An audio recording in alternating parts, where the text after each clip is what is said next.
Assalamualaikum warahmatullahi wabarakatuh. Perkenalkan, nama saya Beta Ramadhani Utami. Saya dari kelas 10 IPS 3 akan menceritakan cerita rakyat Roro Jonggrang atau dongeng Candi Prambanan dari Yogyakarta. Roro Jonggrang adalah surat populer yang berasal dari daerah istimewa Yogyakarta.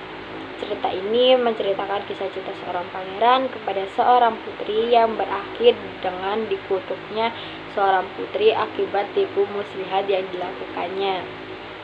Cerita ini juga menjelaskan asal mula yang ajaib dari Candi Sewu, Candi Prambanan, Keraton Ratu Baka, dan arca Dewi Durga yang ditemukan di dalam Candi Prambanan. Alkisah, pada zaman dahulu kala hiduplah seorang raja dengan wujud raksasa yang bernama Prabu Baka. Dia adalah raja yang terkenal rakus dan suka memeras rakyatnya. Semua takut kepadanya. Dia memiliki pati yang setia bernama Pati Gupala. Suatu hari Prabu Baka memimpin penyerbuan ke kerajaan Penging. Dia ingin menguasai kerajaan yang makmur dan subur itu. Perang pun tidak terhindarkan.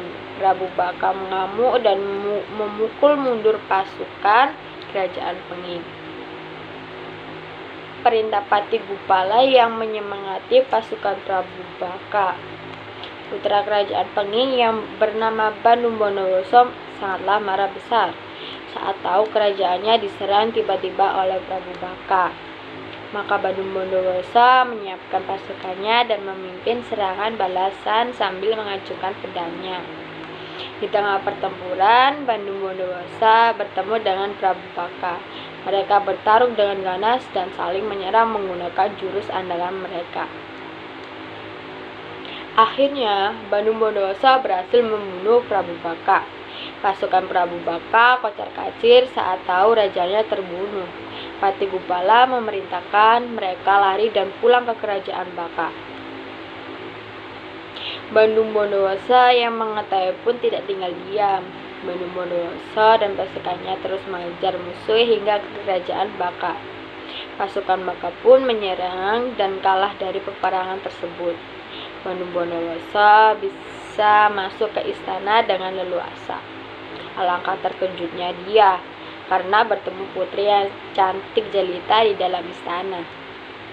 "Wahai putri cantik, siapa gerangan dirimu?" ucap Bandung Bondowoso. Lalu sang putri pun menjawab, "Aku adalah putri dari Prabu Baka, namaku Roro Jonggrang." Bandung Bondowoso tidak menyangka Prabu Baka yang berwujud raksasa tersebut memiliki putri yang cantik jelita. Dia pun langsung jatuh cinta kepada Roro Jonggrang. Bandung Bondowoso tidak bisa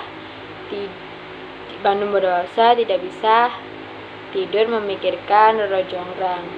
Akhirnya dia memutarkan maksud hatinya kepada putri cantik itu. "Wahai Roro Jonggrang nan jelita, maukah kau menjadi istriku?" ucap Bandung Bondowoso. Mendengar pinangan Bandung Bondowoso, Roro Jonggrang menjadi bingung. Dia takut kepada Bandung Bondowoso, namun ia tidak ingin menikah dengan orang yang membunuh ayahnya. "Aku mau menikah denganmu, tetapi kamu harus memenuhi 2 syarat," ucap Roro Jonggrang. Lalu Roro Jonggrang pun menyebut syarat tersebut. "Aku ingin dibuatkan sumur dan 1000 candi dalam waktu semalaman," ucap si Roro Jonggrang. Bandung Bondowoso menyanggupi syarat Roro Jonggrang. Tanpa membuang waktu, Bandung Bondowoso segera menggali tanah untuk membuat sumur. Hanya dalam waktu singkat, sumur itu pun sudah jadi. Roro Jonggrang yang tahu akan hal itu mulai gelisah dan memikirkan cara untuk kecelakaan Bandung Bondowoso. "Bagaimana Roro Jonggrang? Apakah sumurnya sesuai dengan keinginanmu?" ucap Bandung Bondowoso. Roro Jonggrang pun tersenyum dan berkata, "Bandung Bondowoso, maukah kamu masuk ke dalam untuk memeriksa sumur itu?" "Baiklah, aku akan memeriksanya," jawab Bandung Bondowoso. Bandung Bondowoso segera masuk ke dalam sumur. Saat dia masuk ke dalam sumur Roro Jonggrang, memerintahkan Pattigupala dan pasukannya untuk menutup sumur itu dengan batu. Bandung Bondowoso tahu jika dia ditipu dan marah besar. Dengan kesaktiannya, Bandung Bondowoso berhasil menghancurkan batu itu dan naik ke atas. Roro Jonggrang terkejut karena Bandung Bondowoso masih hidup. "Apakah kau menipuku, putri?" tanya Bandung Bondowoso. Roro Jonggrang tersenyum dan berusaha meredakan amarah Bandung Bondowoso. "Syarat pertama sudah berhasil. Sekarang tinggal syarat kedua. Bangunlah 1000 candi untukku," ucap Roro Jonggrang. Bandung Bondowoso tahu dia tidak akan mungkin membangun 1000 candi dengan kekuatannya sendiri. Akhirnya dia memanggil pasukan makhluk halus dan mengarahkannya untuk membangun candi. Ribuan makhluk halus datang dari segala penjuru. Mereka segera membangun candi-candi itu. Roro Jonggrang mulai gelisah, sebab baru tengah malam candi-candi itu sudah mulai berdiri, bahkan tinggal sebuah saja. "Bagaimana ini? Candinya sudah hampir selesai," kata Roro Jonggrang. Roro Jonggrang mendapatkan akal menggagalkan usaha Bandung Bondowoso. Dia membangunkan seluruh perempuan di negerinya untuk menumbuk lesung. Mendengar suara lesung, ayam-ayam mengira hari telah pagi.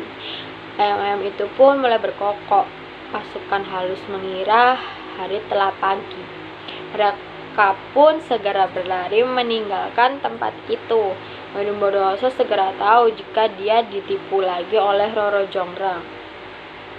"Kau telah menipuku lagi, Roro Jonggrang. Aku tidak akan bisa memaafkanmu," kata Bandung Bondowoso.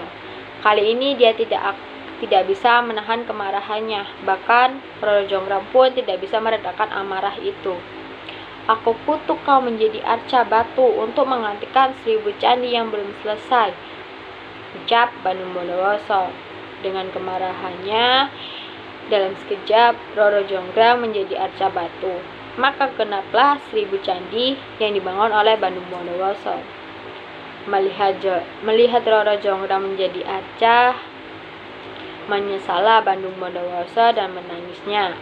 Namun apa daya, nasi telah menjadi bubur. Bandung Bondowoso tidak bisa mencabut kutukannya. Konon candi yang dibangun Bandung Bondowoso masih ada sampai sekarang dan berdiri di Yogyakarta.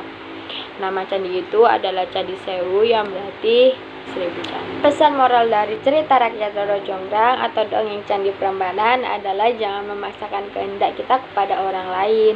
Hormati apa yang menjadi keinginan orang lain. Tidak akan suka jika dipaksa mengerjakan pekerjaan yang tidak kita suka. Maka dari itu, janganlah memaksakan kehendak kita atau hargailah kehendak orang lain. Sekian dari saya, terima kasih.